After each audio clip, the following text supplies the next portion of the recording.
अखण्डमण्डलाकारं व्याप्तं येन चराचरं तत्पदं दर्शितं येन तस्मै श्रीगुरुवे नमः। शङ्करं शङ्कराचार्यं केशवं बादरायणं सूत्रभाष्यकृतौ वन्दे भगवन्तौ पुनः पुनः। ईश्वरो गुरुरात्मेति मूर्तिभेदविभागिनि व्योमवद्यात्मदेहाय दक्षिणामूर्तये नमः। पवित्र இந்திரியாணி நதிக்கரையில் அமர்ந்து கொண்டு ஞானேஸ்வர் மகாராஜின் பேரருளால் அஷ்டாவக்ர கீதை என்பதை படித்துக் கொண்டிருக்கிறோம். 7 சாப்டர் முடிவடைந்து விட்ட நிலையில் 8வது சாப்டர் இது ஜனகன் சொல்வதாக அமைந்திருக்கின்றது. ஜனகன் என்ன ரியலைஸ் பண்றான் அப்படிங்கிறத நம்ம பார்க்கலாம். The inner freedom of having nothing is hard to achieve, even with just a loin cloth. But I live as I please, abandoning both renunciation and acquisition. கடந்த சாப்டர்ல இருந்து ஒரு விஷயத்த தெளிவா சொல்லிக்கிட்டே வராரு. என்னன்னா, எதையும் பற்றி கொள்ளாமல் எதையும் விடாமல். ஸோ நான் எதையும் வச்சுக்கணும்னு அவசியம் இல்லை, எதையும் தூக்கி எறியணும்னு அவசியம் இல்லை. ஏன் தூக்கி எறிய முடியாதுன்னா எல்லாமே என்கிட்ட இருக்கு. எல்லாமே என்கிட்ட இருக்கிறதுனால எதுக்கிட்டையும் அடிக்ட் ஆகவும் முடியாது. எல்லாமே நானா இருக்கிறதுனால எதையும் தூக்கி எறிய முடியாது. ஸோ இந்த விஷயங்கள்லாம் ரொம்ப டீட்டெயிலா சொல்லிக்கிட்டே வராரு. ஸோ இந்த ஒரு பர்டிகுலர் சாப்டர் அந்த ஒரு ஃபீல், அதாவது நம்ம ஆத்மஸ்வரூபத்தில் இருக்கும்போது கிடைக்கக்கூடிய அந்த பிளிஸ். பிரச்சனை என்னன்னா, ஆன்ம உணர்வாக நாம் இருந்து கொண்டிருந்தும் கூட அது வெளிப்படுத்துகின்ற மன உணர்விலே சிக்கிக்கொண்டு ஆன்ம உணர்வை நம்ம ரிஜெக்ட் பண்றதுதான் நம்ம பெரிய பெரிய முட்டாள்தனம். ரீசன் என்னன்னா, மன உணர்வு அப்படிங்கிறது சுக துக்கங்கள் மாறி மாறி வந்து கொண்டிருக்கக்கூடிய பொய்யுணர்வு இல்லையா? ஆனா அந்த சுகதுக்க உணர்வையே மெய்யுணர்வாக நினைக்கும் போது அது எத்தனை துக்கமாக இருந்தாலும் அவ்வப்போது வருகின்ற அந்த சுக உணர்வு வேண்டும் என்ற நம்பிக்கையிலே நாம் சிக்கி தவித்துக் கொண்டிருக்கிறோம் அப்படிங்கிறதான் உண்மை. பட் இங்க இந்த மெய்யுணர்வுக்கு வந்துட்டீங்கன்னா, அந்த உண்மை உணர்வுக்கு வந்துட்டீங்க அப்படின்னு சொன்னா அங்கே சுகம் துக்கம் பயம் கோபம் இதுக்கெல்லாம் இடமே இல்லை. பட் இது எல்லாத்துக்குமே பேஸா ஒரு சச்சிதானந்த சுரூபமாக இருக்கக்கூடிய ஒரு அற்புதமான நிலை. பட் அந்த நிலைங்கிறது இந்த மன உணர்வால் வெளிப்படுத்துகின்ற அந்த நிலையை விட 100 மடங்கு 1000 மடங்கு லட்சம் மடங்கு அதிகமாக இருந்தாலும் கூட மன உணர்விலே சிக்கி தவித்துக் கொண்டிருக்கின்ற நமக்கு அது புரிய மாட்டேங்குது. மன உணர்வையே உண்மையை நம்பிட்டு இருக்கிற நமக்கு இன்னொரு உண்மையை ஏத்துக்கிறதுக்கு தயாரா இல்லை. சத்தியமா இருந்தாலும் அது உண்மையாகவே இருந்தாலும் அதை அனுபவிக்கிறா ரெடியா இல்லை. ஸோ தேர்ஃபோர் நம்ம அதை அனுபவிக்காமலே இருக்கோம். பட் ஜனகன் அப்படி இல்லை. ஜனகன் தெளிவா அதை அனுபவிக்க ஆரம்பிக்கிறான். அனுபவிச்சதுக்கு அப்புறமா எந்த அளவுக்கு அதை ஃபீல் பண்றான் அப்படிங்கிறத இந்த ஸ்லோகத்துல படிக்கிறேன் பாருங்க. ஒரு கோவணமே ஆடையாக கொண்டிருந்தாலும் எதுவும் இல்லாத நிலை என்ற அந்த அக சுதந்திரத்தை அடைவது கடினம். ஆனால் நானும் துறவு மற்றும் சேர்த்தல் ஆகிய இரண்டையும் கைவிட்டுவிட்டு என் இஷ்டப்படி இயல்பாக வாழ்கின்றேன் அப்படிங்கிற ஒரு அற்புதமான விஷயத்தை இங்க சொல்லியிருக்காரு. அதாவதுங்க, ஒரு பெர்மனன்ட் பிளிஸ், ஒரு சச்சிதானந்த நிலை அப்படிங்கிறது அது வார்த்தைகளால வர்ணிக்க முடியாத, நீங்க அனுபவிக்கின்ற நவரசங்களுக்கும் அடிப்படையாக இருக்கின்ற ஒரு பிளிஸ். அது இப்படி அப்படின்னு சொல்ல முடியாத ஒரு வேற லெவல் பிளிஸ். சரியா? அதை நம்ம டச் பண்ணாதனால அது ஒண்ணு இருக்கு, அதுதான் உண்மை, அது சத்தியம், அதை அனுபவிச்சுட்டு இருக்கோம். பட் அன்பார்ச்சுனேட்லி அதை நம்ம ரெகக்னைஸ் பண்றது இல்லை. ஏன்னா அன்டில் யூ டோன்ட் ரெகக்னைஸ் அதை நீங்க உணரல அப்படின்னு சொன்னா உங்களுக்கு அனுபவம் ஆகாது. நீங்க ஒரு பஞ்சுமத்தையில படுத்துட்டு இருக்கீங்க, பட் நீங்க அந்த பஞ்சுமத்தையை ஃபீல் பண்ணாதானங்க பஞ்சுமத்தை ஃபீலிங் வரும். So if you don't feel it, you can't experience it or enjoy it அப்படிங்கிற மாதிரி இருக்கு இல்லையா? ஒரு கிளாஸ் ரூம்குள்ள உட்காந்துருக்கீங்க, பட் நீங்க கிளாஸ் ரூம்குள்ள உட்காந்து இருக்கிறத ஃபீல் பண்ணாதான் அந்த அனுபவம் உங்களுக்கு கிடைக்கும். பட் நீங்க உங்க மனசை வேற எங்கேயாவது செலுத்திட்டீங்க அப்படின்னு சொன்னா உங்களுக்கு அந்த அனுபவம் கிடைக்காது. அனுபவித்து கொண்டிருக்கும் போதும் கிடைக்காது இல்லையா? ஸோ இன் தட் வே ஆத்மா அனுபவமாகவே இருந்து கொண்டிருக்கின்ற நாம மன உணர்வுல சிக்கி போயிட்டதுனால அந்த ஆத்மா அனுபவத்தை நம்ம அனுபவிக்காம தவிச்சிட்டு இருக்கோம். இது நம்மளுடைய கேவலமான நிலை. இங்க என்ன சொல்லியிருக்காருன்னா, இந்த ஆத்மா அனுபவத்தை அனுபவிக்கிறதுக்காக ஒவ்வொருத்தனும் ஒவ்வொரு விதமா போராடிட்டு இருக்கான். ஒருத்தனை எல்லாத்தையும் திறந்துட்டு கோவணத்தை மட்டும் கட்டிட்டு போராடிட்டு இருக்கான். இன்னும் திகம்பரர் அப்படின்னு பேச்சுல சொல்லிட்டு அதை கூட அதாவது அமனமாகவே தெரிவார்களாம். பட் இதெல்லாம் ஏன் பண்றாங்க அப்படின்னு சொன்னா, இதெல்லாம் விட்டா நான் அதை அடைஞ்சிடலாம் அப்படிங்கிறதுக்காக அப்படின்னா சில பேர் இந்த மாதிரி ட்ரை பண்ணிட்டு இருக்காங்க. இன்னும் பலர் நான் அதை பிடிச்சி ட்ரை பண்ண போறேன், இதை பிடிச்சி ட்ரை பண்ண போறேன் அப்படின்னு சொல்லிட்டு என்னத்தையோ ஒண்ணு பிடிச்சி அச்சீவ் பண்ணிடலாம் அப்படின்னு நினைக்கிறாங்க. ஸோ அந்த மாதிரி எனக்கு பிரச்சனை இல்லை. Because I have realised the truth. உண்மையை உணர்ந்தவன். அப்போ நீ கோமணத்தை கட்டிக்கிட்டு இருந்தாலும் மனசுல தானே இருக்க. உன் மன உணர்வை வச்சுத்தானே நீ அனுபவிக்கணும்னு நினைக்கிற. எல்லாத்தையும் விடு விடுன்னா மனசை விடணும்டா. நீ மனசை இறுக்கி பிடிச்சிக்கிட்டு நீ கோமணத்தை கட்டிட்டு இருந்தா என்ன, எதை பிடிச்சிட்டு இருந்தானே, பிடிக்காம இருந்தா என்ன, மனத்தை பிடித்துக் கொண்டிருக்கின்ற வரைக்கும் பிரச்சனை பிரச்சனை தானே என்பதை உணர்ந்திருக்கின்றான். அப்ப என்ன சொல்றாருன்னா, ஒரு கோவணத்தையே ஆடையாக கொண்டிருந்தாலும் எதுவும் இல்லாத நிலை என்ற சுதந்திரம் அப்படின்னா என்ன அர்த்தம் அப்படின்னா, அதாவது எதையாவது விட்டா சுகம் வருது, எதையாவது பிடிச்சா சுகம் வருது. இது மனசுடைய லட்சணம். சரியா? எதையும் விடாம எதையும் பிடிக்காம ஒரு சுகம் இருக்குமா அப்படின்னா அதுதான் உண்மையான நம்மளுடைய சுதந்திரம். சரியா? எதையும் நம்ம விடணும்னு அவசியம் இல்லை. விட்ட பிறகு எனக்கு சுகம் கிடைக்குது. இப்ப வியாதி விட்டு போனா சுகம், எனக்கு கெட்டவர்கள் என்னை விட்டு போனா சுகம், எனக்கு பிடிச்சவங்க எல்லாம் வந்து சேர்ந்தா சுகம். இப்படி நம்ம இந்த சூழல்களை நம்பியே வாழ்ந்து கொண்டிருக்கின்ற இந்த மன உணர்வு அப்படிங்கிறது ஒண்ணு விடணும் இல்லைன்னா பிடிக்கணும். இந்த ரெண்டுல தான் அவங்களுக்கு சுகம் இருக்கும். அண்ட் அப்கோர்ஸ் கூடவே துக்கமும் சேர்ந்து இருக்கும்னு வச்சுக்கோங்களேன். பிடிச்சது வந்தா சுகம்னு சொன்ன மாதிரி பிடிக்காதது வந்துச்சுன்னா துக்கம் தானே. அப்ப பிடிச்சது விலகி போனா துக்கம் தானே. ஸோ தேர்ஃபோர் இது ஆட்டோமேட்டிக் ப்ராசஸா மாறிடுது சுகம் துக்கம் என்பது. ஏன்னா நீ என்னத்தையும் ஒன்று அடைஞ்சுதான் ஆகணும், நீ சுகத்தை அடையணும் அப்படிங்கிற ஒரு கேவலமான நிலையில இருக்கும்போது இல்லையா. ஆனா ஜனகர் நான் அந்த கேவலமான நிலையில இல்லை. இங்க எதுவும் இல்லாத நிலை என்று சொல்லப்படுவது எதையும் பிடித்துக்கொண்டு நான் அனுபவிக்க வேண்டுமோ அல்லது எதையும் விட்டாத்தான் அனுபவிக்க வேண்டுமோ என்ற அந்த கேவலமான நிலையில நான் இல்லை. என்னுடைய சுதந்திரத்துல நான் இருக்கேன் அப்படின்னா நான் என் சொரூபத்துல இருக்கேன். சோ அங்கே அந்த நிலையில இருக்கும்போது நான் எதையும் விட்டுத்தான் நான் ஒரு சுகத்தை அடையணும்னு அவசியம் இல்லை, எதையும் பிடிச்சுத்தான் ஒரு சுகத்தை நான் அடையணும்னு அவசியம் இல்லை. நீங்க லைக்ஸ் அண்ட் டிஸ்லைக்ஸ்ல இருக்கும்போது நம்ம எப்பயுமே எப்படி சுகத்தை அனுபவிப்போம், எதையாவது பிடிச்சு அல்லது எதையாவது விட்டு, டிஸ்லைக்ஸ் ஆனதை விட்டு அனுபவிப்போம் அல்லது பிடிச்ச விஷயத்த சேர்த்து அனுபவிப்போம். ஆன்மீக சாதகனே எடுத்துக்கிட்டீங்கன்னாலும் சாதகம் அப்படிங்கிற பேர்ல என்ன பண்றாங்க, எல்லாத்தையும் விடுறேன், ரெனன்சியேஷன் அப்படிங்கிற பேர்ல எல்லாத்தையும் விடுறான். அப்போ எல்லாத்தையும் விட்டுட்டு கோமணத்தை மட்டும் கட்டிட்டு இருக்கிறவங்க கூட அந்த சந்தோஷத்தை அடையிறானா? இல்ல. ஏன்னா என்னவும் மனசுல நீ ஒட்டிட்டு இருக்க. நீ எல்லாத்துக்கும் அதிஷ்டானமா இருக்கக்கூடிய அற்புதமான பிளிஸ் தான் நீ. இது எல்லாமே சும்மா நாச்சுக்கும் வெளிப்படுத்திருக்கிற வெறும் ஃபேக் ஃபீல்ஸ் அப்படின்றத நீங்க புரிஞ்சுக்கல. இதை உண்மைன்னு நம்பிட்டு இருக்கிற வரைக்கும் நீ கோமணத்தை கட்டிட்டு இருந்தாலும் உன்னால சந்தோஷமா வாழ முடியாது, அல்லது கோடிக்கணக்கில் பணம் வச்சிருந்தாலும் உன்னால சந்தோஷமா வாழ முடியாது. அப்ப இந்த மாயையை உண்மைன்னு நம்பிட்டு இருக்கிற வரைக்கும் உன் சொரூபத்துக்குள்ள நுழைய முடியாது. உன் சொரூபத்துக்குள்ள நுழைஞ்சதுக்கு அப்புறம் மாயையில நீ வச்சிருந்தா என்ன, வச்சுக்கல என்னன்னு, எதுவும் கிட்ட இருந்தா என்ன, எதுவும் கிட்ட இருந்து போனா என்ன. ஏன்னா நீ தாண்ட அடிப்படை எல்லாத்துக்குமே. அப்போ அனைத்துமாக இருக்கின்ற நீ எதையும் விடவும் முடியாது, எதையும் பிடிக்கவும் முடியாதுன்றது ஃபர்ஸ்டே சொல்லியாச்சு. But in spite of that நம்ம ஏன் கஷ்டப்பட்டு இருக்கோம்னா என்னுடைய நிலையை உணரல, நான் யாருன்னு நான் புரிஞ்சுக்கல. ஸோ அந்த ஸ்டேட்டஸை நான் அடையாத காரணத்தினால நான் இந்த மாதிரி எதையோ ஒன்று பிடிக்கணும் அல்லது எதையோ ஒன்று விடணும் அப்படிங்கிற ஒரு கேவலமான ஒரு நிலையை தான் நாம சுகம் சுகம் சுகம்னு நம்பி வாழ்ந்துகிட்டு இருக்கோம். ஆனா ஜனகன் அப்படி இல்லை என்ற விஷயத்தை மிக தெளிவாக இந்த ஸ்லோகம் எடுத்து காட்டுகிறது.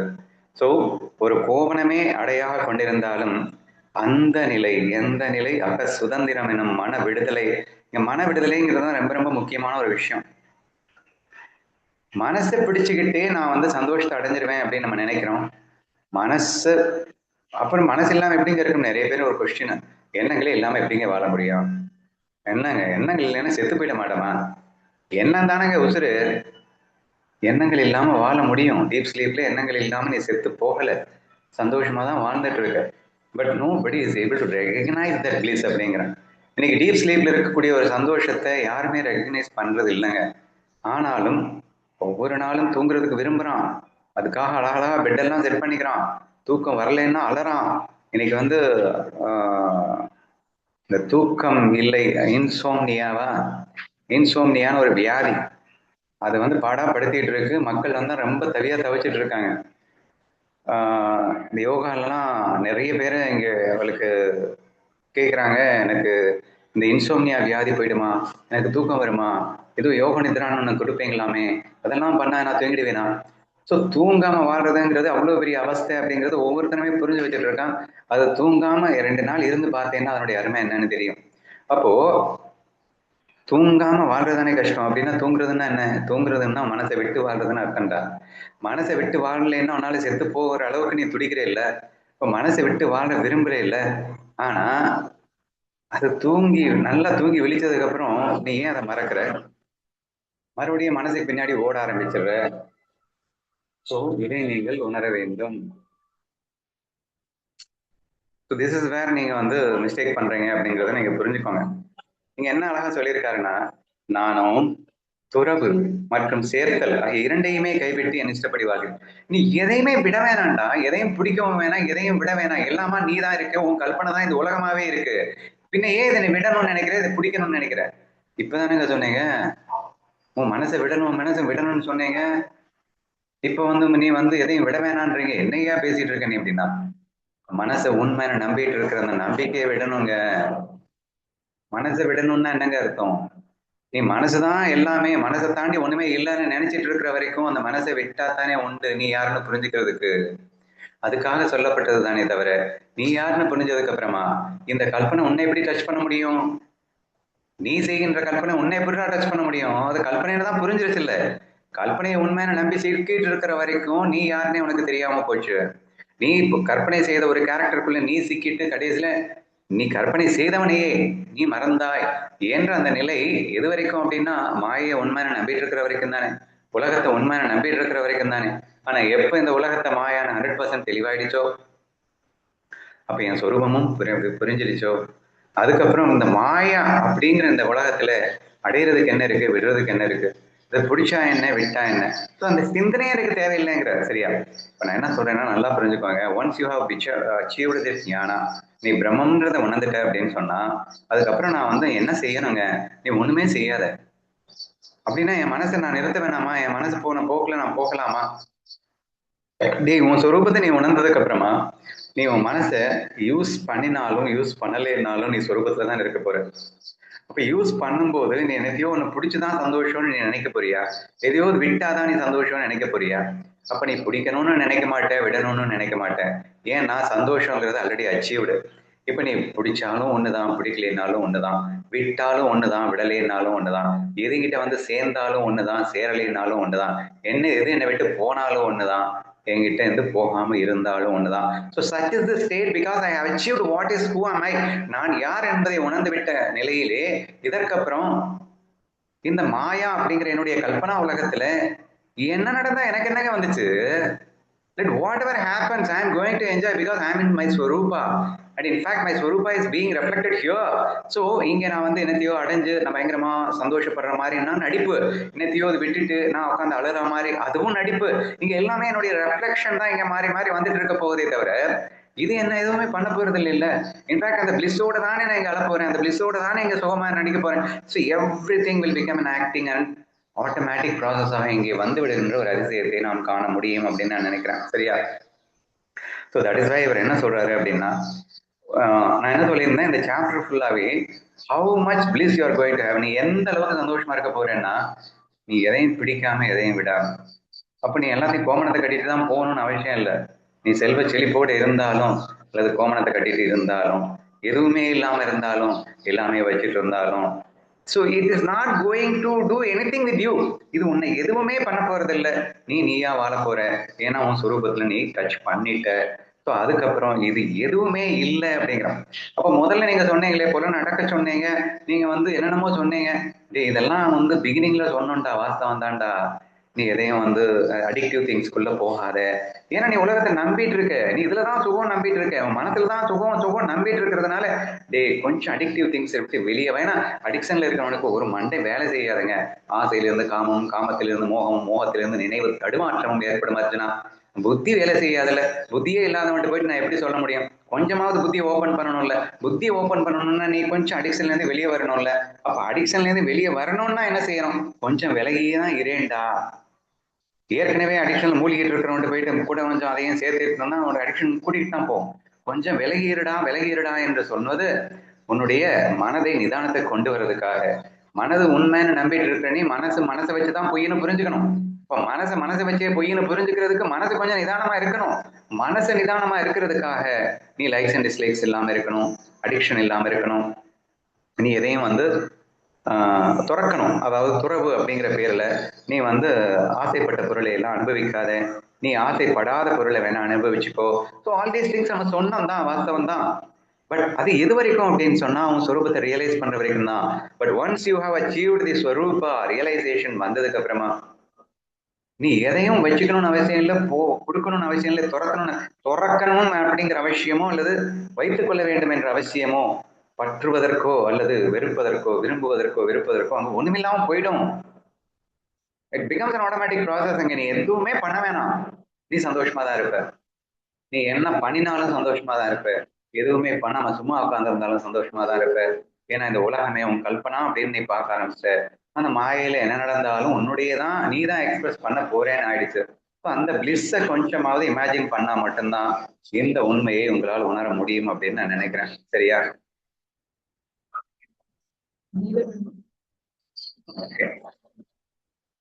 ஸோ இந்த சாப்டர் ஃபுல்லாவே இதுதான் வரும். அதனால நம்ம நெக்ஸ்ட் ஸ்லோகத்துக்கு போறோம். Sometimes one experiences distress because of one's body, sometimes because of one's tongue, and sometimes because of one's mind. Abandoning all of these, I live as I please in the goal of human existence. மனிதன் சில நேரங்களில் உடலாலும், சில நேரங்களில் பேச்சினாலும், சில நேரங்களில் மனதாலும் துன்பத்தை அனுபவிக்கின்றான். இவை அனைத்தையும் புறந்தள்ளிவிட்டு மனித வாழ்வின் இறுதி இலக்கை அடைந்தவனாய் நான் என் இஷ்டப்படி வாழ்கின்றேன். எங்க இஷ்டப்படி வாழ்றதுன்னா என்னங்க அர்த்தம்? Do you have a capacity to live the way you like? உங்களால உங்கள் விரும்பிய வாழ்க்கையை உங்களால வாழ முடியும்னு நினைக்கிறீங்களா? அப்படி உங்களால வாழ முடியும்னா நீங்க உங்க சொரூபத்துல இருந்தா மட்டும்தான் முடியும். உங்க சொரூபத்தை நீங்க யாருன்னு புரிஞ்சுக்காம நீங்க மனசுல சிக்கிட்டு இருக்கிற வரைக்கும் நீங்க நினைச்ச வாழ்க்கையை தலையில நின்னாலும் உங்களால வாழ முடியாது. ஏன்னா இந்த உடலையும் மனசையும் புத்தியையும் நீங்கள் என்று நினைத்துக் கொண்டு உங்கள் சொரூபத்தை மறந்த நீங்கள் உங்கள் விரும்பிய வாழ்க்கையை வாழ முடியாது. இந்த உடல் அப்படிங்கிறதே எக்ஸ்ட்ரீம்லி லிமிட்டட். அப்ப இது எக்கச்சக்கமான கண்டிஷனுக்கு உட்பட்டது. 5 மணி நேரம் தூங்கி ஆகணும், 3 நாள் சாப்பிட்டாகணும், 3 வேளை சாப்பிட்டாகணும், வியாதி இல்லாம இருக்கணும். இப்போல கண்டிஷனுக்கு மத்தியில தான் நீ இந்த உடம்புன்னு நினைச்சிட்டு இருக்கிற வரைக்கும் உன்னால சந்தோஷமா வாழ முடியும். ஆனா இந்த உடம்பே நான் இல்லைன்னு நினைக்கும் போது மட்டும்தான் நீ அன்லிமிட்டட் பிளேஸ்க்குள்ள போக முடியும்ன்றதை புரிஞ்சுக்கோ. ஸோ ஏன் இஷ்டப்படி வாழ்றதுன்னா எது என்ன வானாலும் சந்தோஷமா இருக்கிறது தானே உன் இஷ்டப்படி வாழ்றது. அல்லது நீ நினைக்கிறதெல்லாம் நீ பண்ணி காட்ட முடியுமா அப்படின்னு சொன்னா, நடந்து காட்ட முடியுமான்னா, இந்த உடம்ப வச்சு எப்படிங்க நினைக்கிறதெல்லாம் பண்ண முடியும்? இந்த உடம்ப வச்சு ஒண்ணுமே பண்ண முடியாது.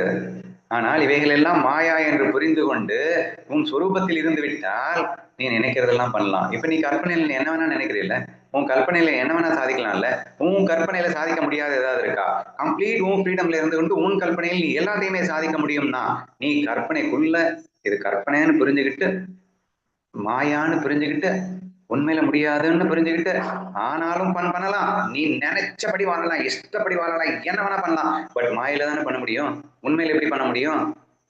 ஸோ மாயான்னு புரிஞ்சுக்கிட்டா பண்ணலாம். உன் சொரூபத்தை ரியலைஸ் பண்ணா பண்ணலாம். உன் சொரூபத்தை ரியலைஸ் பண்ணா உன் கற்பனைக்கு விரும்பியபடி வேண்டியபடி நீ கற்பனை பண்ணி என்ஜாய் பண்ணலாம், என்ன வேணா பண்ணலாம், இஷ்டப்படி வாழலாம். ஏன்னா நீ மாயான்னு புரிஞ்சுக்கிட்ட. நீ வில்லத்தனம் பண்ணலாம், ஹீரோயிசம் பண்ணலாம், காமெடித்தனம் பண்ணலாம், கிறுக்குத்தனம் பண்ணலாம், லூசுத்தனம் பண்ணலாம், என்ன வேணா பண்ணலாம், விருப்பப்படி கற்பனை பண்ணி என்ஜாய் பண்ணலாம். இங்கே அனைத்தும் நான் நான் என்ற ஃபீலிங்கோட எத்தனை வேஷத்துல எப்படி வேணா வாழலாம். ஆனா இவைகள் எல்லாம் நீ ஒன்றடியாக அனுபவிக்க வேண்டும் என்றால் உன் சொரூபத்தில் நீ இருக்க வேண்டும் என்று புரிகிறதா? So what a kind of bliss we are going to have if we achieve that state அப்படிங்கிறது தாங்க புரிஞ்சுக்க வேண்டிய முக்கியமான விஷயம். இது ஏன் உங்களுக்கு எல்லாம் புரிய மாட்டேங்குதுன்னு தெரியல. அதாவது உங்க உடல்ல வச்சுக்கிட்டு என்ன சந்தோஷமா வாழ முடியும்?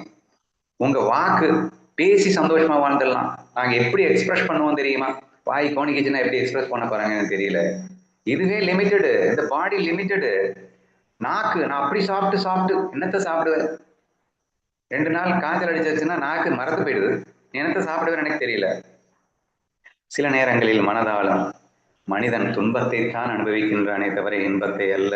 இன்பத்தை அனுபவிக்கிறேன் என்று சொல்லிக்கொண்டு இந்த உடல் மனம் புத்தியிலே சிக்கிக்கொண்டு நீ வாழும் இந்த சிற்றின்ப வேட்கையை விட்டால் ஒழிய உன் சுதந்திரமான வாழ்க்கையை எப்படியடா நீ வாழ முடியும்? அதாவது very very very limited beings நம்ம எல்லாம் இந்த பாடி மைண்ட்குள்ள சிக்கிட்டு இருக்கிற வரைக்கும். ஆனா நீ பிரம்மஸ்வரூபம்னு நீ ஃபீல் பண்ணும்போது மட்டும்தான் நீ சுதந்திரமாக வாழ முடியும், நீ விரும்பியபடி வாழ முடியுங்கிற அந்த கண்டிஷனே அது மாயான்னு ரியலைஸ் பண்ணும்போது மாயில என்ன வேணா பண்ண என்ற அந்த விஷயம் தான் இங்கு அழகாக சொல்லப்பட்டிருக்கிறது. இவை அனைத்தையும் புறந்தள்ளிவிட்டு மனித வாழ்வின் இறுதி இலக்கை முக்தியை அடைந்தவனாய் நான் என் இஷ்டப்படி வாழ்கின்றேன். What do you mean by that? என் இஷ்டப்படி வாழ்கின்றேன்னா, நான் என் சொரூபத்துல டச் ஆயிட்டேன். நான் தான் அந்த பேஸ் ஃபார் தி ஹோல் உலகம். இந்த உலகத்துல என்ன நடக்கணும்னாலும் ஏன் இஷ்டப்படி தாண்டா நடக்குது, ஏன் கல்பனை தாண்டா இந்த உலகமாகவே இருக்குது. அப்ப என்ன சொல்றது, அதாவது ரெண்டுமேங்க. அந்த விடுதலை அப்படின்னா என்ன, நீ இந்த மாயையை டச் பண்ணாம இருக்கும் போதும் பேரின்பம், இந்த மாயை டச்சிங்ல இருக்கும் போதும் பேரின்பம். ஏன்னா கம்ப்ளீட் ஃப்ரீடம்ல உன் கல்பனையில நீ என்ஜாய் பண்ணிட்டு இருக்க, அனைத்தும் நானே என்ற ஃபீலிங்ல என்ஜாய் பண்ணிட்டு இருக்க. மாயில இருக்கும் போதும் இஷ்டப்படி நீ வாழணும்னா, அல்லது மாயை விட்டு விலகி நீ சச்சிதானந்தத்துல இருக்கணும்னா, நீ சொரூபத்தில் இருந்தாதானே உண்டு. உன் சொரூபத்தை மறந்துட்டு நீ என்னதான் முயற்சி பண்ணாலும் ஒட்டினாலும் அந்த வாழ்க்கை கிடைக்காது. இங்க நம்ம மேஜரா தப்பு பண்றது எங்க தெரியுமா, இந்த மனசை விட்டு வெளியே வராம இருக்கிறதுக்கு காரணம் என்ன தெரியுமா, இந்த சுகம் என்பது எப்பேற்பட்டது என்று உணராததால் அல்லவா. என் இஷ்டப்படி வாழ முடியுங்கிற ஃபீலே நீங்க இமேஜின் பண்ணி பாருங்க. What a kind of bliss it is going to be. ஏன்னா இந்த உலக விஷயத்தை நீ அனுபவிக்கணும்னா கூட, இந்த மனசை வச்சு நீ அனுபவிக்கணும்னா கூட, நீ சொரூபத்துல இருந்துகிட்டு அனுபவிச்சாதானடா முடியும். இது வெறும் கல்பனா, இது மாயா அப்படின்ற ஃபீலிங்ல அனுபவிச்சாதானே முடியும். உண்மையான நம்பிட்டு இருக்கிற வரைக்கும் லிமிட் ஆயிடுவேயா இல்லையா? You become so limited that you can't to anything at all. இதுல லைக்ஸ் அண்ட் டிஸ்லைக்ஸ்ல சிக்கிட்டு நீ பண்ற பாட்டு சொல்லவே வேணாம். நீ லைக்ஸ் அண்ட் டிஸ்லைக்ஸ் இல்லாம இருந்து நீ இதுல சிக்கினாலே லிமிட்டட் தானப்பா. பட் நீ அதை விட்டு வெளியே வரணும்ல, உன் சொரூபத்துக்குள்ள திளைக்கணும்ல. நான் இந்த உடல் மனம் புத்தி அல்லன்னு உனக்கு புரிஞ்சாதானே நீ உன் விருப்பப்படி எல்லாம் இந்த உலகத்தை மாற்றி அமைத்துக் கொண்டு உன்னால் வாழ முடியும். அல்லது நீ ஏற்படுத்திய இந்த உலகத்தை ஆட்டோமேட்டிக்கா அனுபவி. நீ புதுசாலாம் ஒன்று இந்த உலகத்தை மாற்றணும்னு அவசியம் இல்லை. தி மொமெண்ட் உன் சொருக்கத்துக்குள்ள போயிட்டேன்னா இந்த உலகமே உன் கல்பனைன்னு புரிய ஆரம்பிச்சிடும். இந்த உலகமே உன் கல்பனைன்னு புரிய ஆரம்பிச்சிடும். மொமெண்ட்ல என்ன நடந்தாலும் உன் சுதந்திரத்துல தான்டா நடக்குது. எங்க யார்கிட்ட என்ன நடந்தாலும் அது என் சுதந்திரத்தில் தான் நடக்கிறது, என் கல்பனையில் தான் நடக்கிறது. அழகா அனுபவிச்சு போயிடலாம்ல. அங்க சுதந்திரத்துக்கு எங்க பந்தம், அது எல்லாமே என் இஷ்டப்படி நடக்குது. நம்ம என்ன சொல்லுவோம் கிளாஸ்ல, ஏன்னா உன் கதையை நீயே அனுபவிக்கலன்னா உங்க தாத்தாவை அனுபவிப்பாங்க சொல்றமா இல்லையா? If you understand that your karma is being driven by the God, எனக்கு நடக்கிறது எல்லாமே நான் எழுதி வச்சதுதான், என் கண்ணன் அதையும் அற்புதமாக எனக்காக பிரசாதமாக வகுத்து தருகின்றான்னா அதை அனுபவிச்சு போக வேண்டியதானே. அது எப்ப முடியும்னா இது மாயான்னு புரிஞ்சாதானே, இது கல்பனைன்னு புரிஞ்சாதானே முடியும். So therefore please try to understand that how important to understand the world is maya, the world is your own kalpana and you are not that and you are beyond that and you are the Parabrahma, you are base for all these things. நீ தான் அதற்கும் அனைத்திற்கும் அதிஷ்டானமாக இருந்து கொண்டிருக்கின்றாய் என்பதை உணர வேண்டியது எத்தனை முக்கியம் என்று தயவு செய்து கூறுகிறதா. ஏன்னா நீங்க 1000 தான் நாலேஜ் வச்சிருக்கலாங்க, உன் சொரூபத்துக்குள்ள போகாத வரைக்கும் இந்த நாலேஜ் எல்லாம் டெம்பரரியா தான் ஹெல்ப் பண்ணும், பெர்மனண்டா ஹெல்ப் பண்ணாது. இன்னைக்கு அத்தனை ஞானிகளும் ஒரு கட்டத்துக்கு அப்புறம் எல்லாருமே சமாதியில தானே உட்காந்துருக்காங்க. மாயா மாயான்னு மாயைக்குள்ளே இருக்கலாம்ல கடைசி வரைக்கும். எல்லாமே லிமிட் தானே. அந்த அன்லிமிட்டடா என்ஜாய் பண்ணக்கூடிய கண்ணனே கூட அதுக்கப்புறம் ஒரு இடத்துல போய் சேர வேண்டியது இருக்குல்ல. அப்ப அந்த சமாதி சுகம் அப்படிங்கிறது ஒண்ணு இருக்கு, சொரூப சுகம்னு ஒண்ணு இருக்கு, எதுவுமே இல்லாம அதை அடைய முடியும்னு ஒண்ணு இருக்கு. அப்ப அந்த ஃபீல் பண்ணணும். அதுக்கப்புறம் மாயையா இருந்தாலும் வேற லெவல்ல நீங்க என்ஜாய் பண்ண முடியும் என்று இந்த சித்தாந்தங்களை விளக்குவதற்கென்று இந்த அத்வைத கிரந்தங்கள் எழுதப்பட்டிருக்கின்றன. சொரூபத்தை ஒருபோதும் நாம் மிஸ் செய்துவிடக் கூடாது. ஒவ்வொரு நொடியும் ஆன்மா அனுபவத்திலேயே இருக்க வேண்டும். மன உணர்வு என்பது ஆன்ம உணர்வின் வெறும் பிரதிபலிப்பு தான் என்றும், மன உணர்விலே சிக்கிக் கொள்ளாமல் ஆன்ம உணர்விலே நாம் எப்போதும் இருக்க வேண்டும் என்றும், மன உணர்வுக்கு லீஸ்ட் இம்பார்ட்டன்ஸ் கொடுக்கணும், ஆன்ம உணர்வுக்கு மோஸ்ட் இம்பார்ட்டன்ஸ் கொடுக்க வேண்டும் என்றும், இதை தீராமல் நாம் ஒரு மெடிடேஷனாகவே செய்து கொண்டே வர வேண்டும் என்றும், நேரம் கிடைக்கும் போதெல்லாம் எதுவுமே இல்லாத ஒரு சுகம் என்பது எனக்கு வேண்டும் என்று ஆசைப்பட வேண்டும் என்றும், ஒரு குரத்தையை 5 ஸ்டார் ஹோட்டல்ல வச்சுட்டேங்கன்னா அவளுக்கு பிடிக்கல, ஏன் பிடிக்கல, நான் மனசுல சிக்கிட்டு இருக்கிற வரைக்கும் மனமற்ற நிலை பிடிக்காமல் போய்விடுகிறது.